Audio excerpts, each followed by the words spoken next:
नमस्कार विद्यार्थी मित्रांनो, रिसेंटली आपण ऐकलं असेल एक IAS अधिकारी म्हणजेच मिस पूजा खेडकर यांना दिव्यांग प्रमाणपत्र बनावट बनवून त्या आधारे कलेक्टर किंवा IAS किंवा UPSC एक्झाम क्रॅक केली। या संदर्भात चौकशी झाली।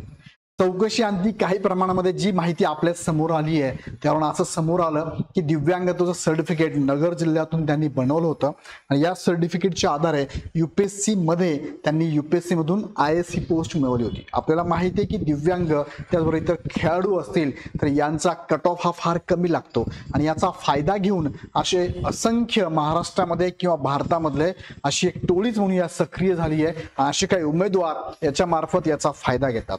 सो ऍक्च्युअल जे दिव्यांग आहे त्या दिव्यांग उमेदवारांना त्यांच्या दिव्यांगत्वाचा या स्पर्धा परीक्षेतून अधिकारी होण्याचा जो फायदा किंवा जे आरक्षण आहे ते त्यांना मिळतच नाहीये। सो असे अधिकारी नुसते आजच घडले असावेत किंवा पूजा खेडकर यांच्या रूपात पहिल्यांदा ही केस समोर आली असं नाही, याच्या पाठीमागे पण घडलाय। फक्त हे मोठ्या प्रमाणात आता UPSC मधनं ही मोठी बातमी समोर आली आहे। या अनुषंगाने इतर एक्झाम्स मध्ये सुद्धा असं होत असेल। तुम्ही रिसेंटली बघितलं मागच्या सरळ सेवेच्या एक्झाम मध्ये तलाठी असू द्या, ग्रामसेवक असू द्या, आरोग्य भरती असू द्या, या डिपार्टमेंटमध्ये सुद्धा इथे भरपूर मोठ्या प्रमाणामध्ये असं घडलेलं आहे।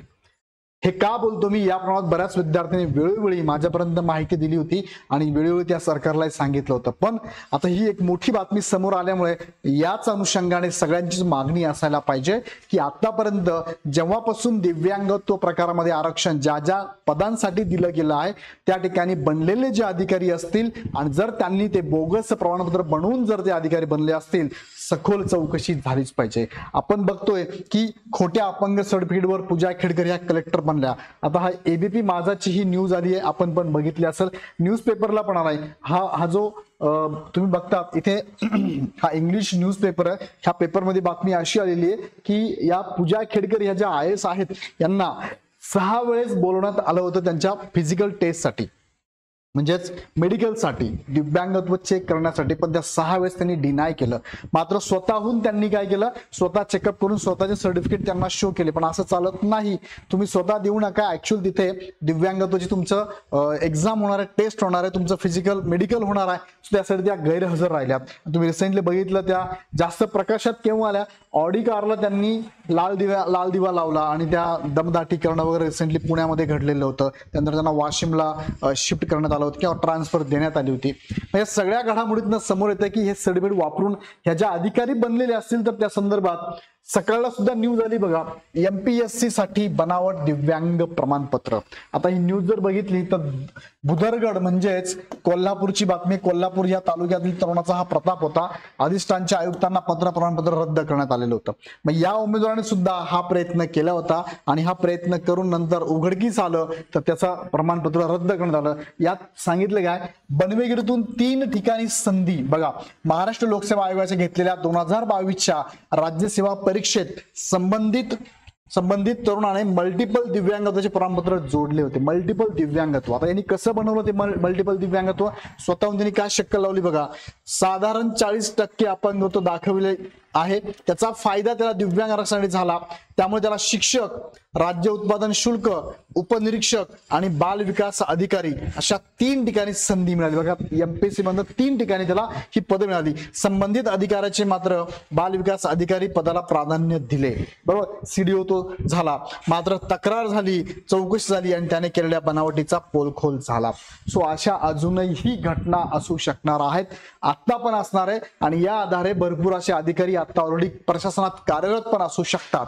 लक्षात घ्या, मूळ दिव्यांगावरती अन्याय, डेफिनेटली मूळ दिव्यांग उमेदवार आहे त्यांच्यावर अन्याय झालेला आहे।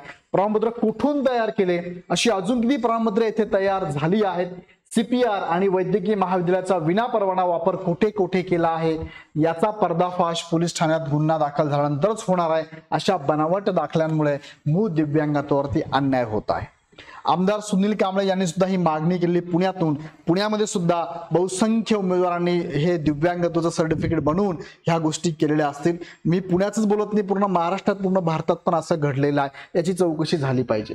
दिव्यांग कर्मचाऱ्यांना 2016 पासून पदोन्नतीसाठी आरक्षण लागू केलंय. म्हणजे असे काही अधिकारी असू शकतात प्रशासनामध्ये की 2016 नंतर त्यांनी दिव्यांगत्वाचं सर्टिफिकेट दाखवून पदोन्नती पण घेतली असेल. सो त्या अधिकाऱ्यांवर सुद्धा आता वचप बसणार आहे. त्या अधिकारी सुद्धा आता घाबरलेल्या मनस्थितीत असणार आहे. डेफिनेटली असायला पाहिजे.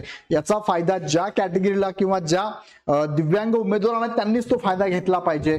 पण विनाकारण हे जर घेत असतील तशी या अधिकाऱ्यांवरती कर्मचाऱ्यांवर सुद्धा आता गुन्हे नोंदवून त्यांच्यावर सुद्धा कडक कारवाई करण्याची मागणी केली जात आहे. बोगस दिव्यांग प्रमाणपत्र चौकशीसाठी प्रकरणचा पाऊस आता बघू शकता. वाशिम जिल्ह्यामध्ये जवळपास भरपूर साऱ्या तक्रारी जिल्हाधिकारी कार्यालयात आलेल्या आहे की वाशिम जिल्ह्यातून सुद्धा अशा प्रकारे भरपूर साऱ्या विद्यार्थ्यांनी हे सर्टिफिकेट बनवलेली आहे. त्यामध्ये बघा 33,000 प्रमाणपत्रांचं वाटप करण्यात आलं वाशिम जिल्ह्यामधून. वाशिम येथील जिल्हा सामान्य रुग्णालयातून आतापर्यंत जवळपास 33,000 दिव्यांग प्रमाणपत्र वाटप झाले आहे. यामध्ये सर्वाधिक प्रमाणपत्र हे अस्थिव्यंग या पद्धतीत असल्याचं समोर येतं, या प्रकारातलं समोर येत आहे. आणि 13,000 प्रमाणपत्र नाकारले. म्हणजे 13,000 उमेदवारांनी दिव्यांग सर्टिफिकेट मिळवण्यासाठी प्रयत्न केले होते पण ते नाकारले कारण ते नव्हतेच दिव्यांग.